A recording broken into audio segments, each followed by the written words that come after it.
Del!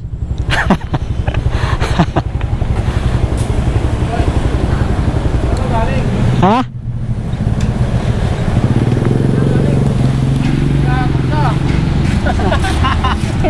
Vlogger sa puta ka malapit, vlogger.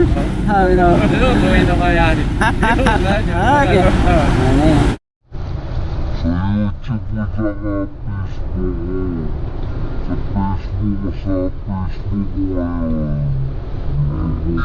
Sige, sige, thank you.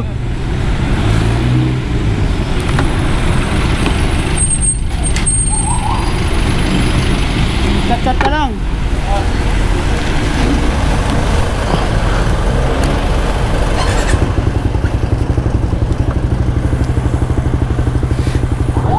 Ngayon guys, at nadaanan natin yung kababata natin, si Mr. Rodel Mortel. Ginaan natin siya sa trabaho niya.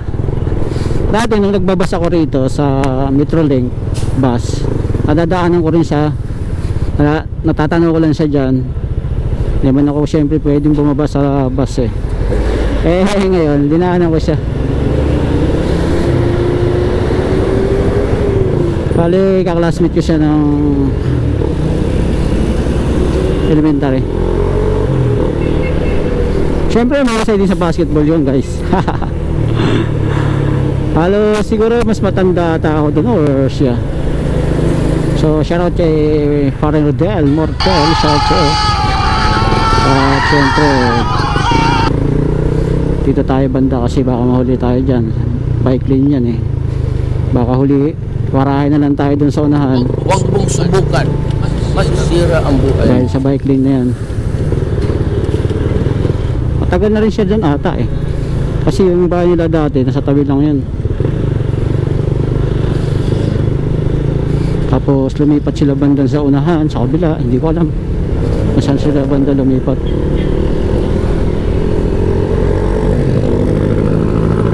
So syempre, sa kunting kamustahan lang, okay na guys. At diba,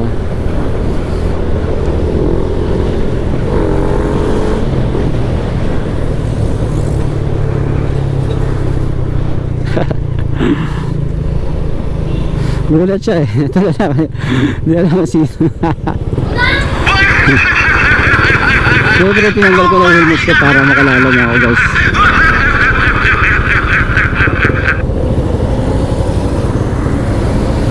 Diba naman mga kalala sa atin eh, naka helmet tapos naka ano pa tayo, diba?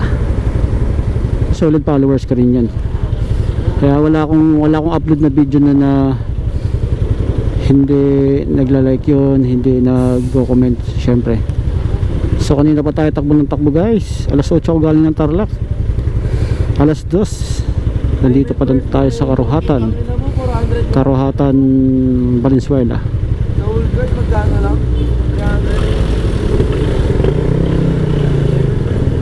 Matagal-tagal ng biyahe natin. Estimated ko guys, alas 2 ako darating sa Caloocan. So bumili pa kasi ako ng chicharon doon sa malapit sa tinitirahan namin. Kaya bugo ako ng oras na halos kalating oras. Tapos nagtanggal pa ako ng tali ng mga dala-dala ko. Baka magkarga ako ng gasolina. Ay, grabe naman daan na to. Kaya kung hindi ako dumaan doon sa Marilao, maring nandun na ako. Tsaka nagbabagal lang ako kasi nakatali lang yung isang malita sa likod, tapos may isang upuan, tapos isang jog eh, baka malaglag eh. Kaya medyo matagal biyahe, tapos ganito pa traffic, diba?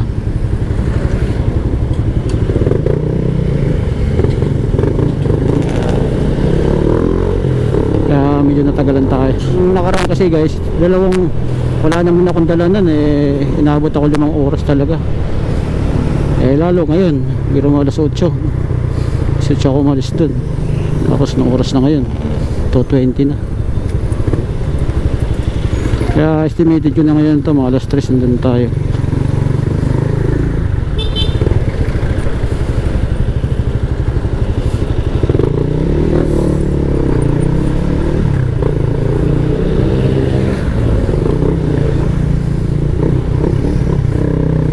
Napaka-traffic talaga rito sa Valenzuela kahit kailan. Kahit nung ako nagmapasada pa rito guys ng bus, grabe traffic dito, iyak talaga ako. Lalo na pag hapon, kahit anong oras talaga, wala, traffic talaga rito, walang excuse dito.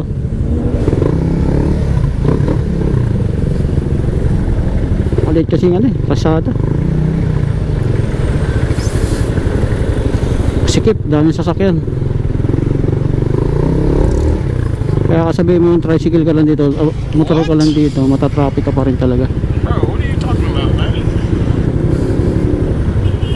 So dati kasi Marilao lang ako, nandun lang yung bahay ko eh.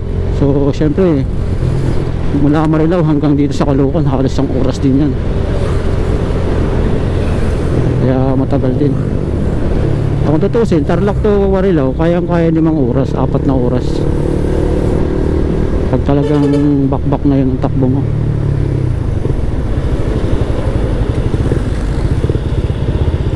So tayo, hindi naman tayo naghahabol eh. Wala naman tayong hindi naman tayo nagmamadali. Kaya sakto lang tong chill lang takbo. Minsan kasing iba dyan, nagtitrip talaga, hinuhuli nila yun sa bike lane. Kaya mahirap din magtiwala dyan guys. Dito na tayo, dumaan. Hindi tayo maano na traffic dyan.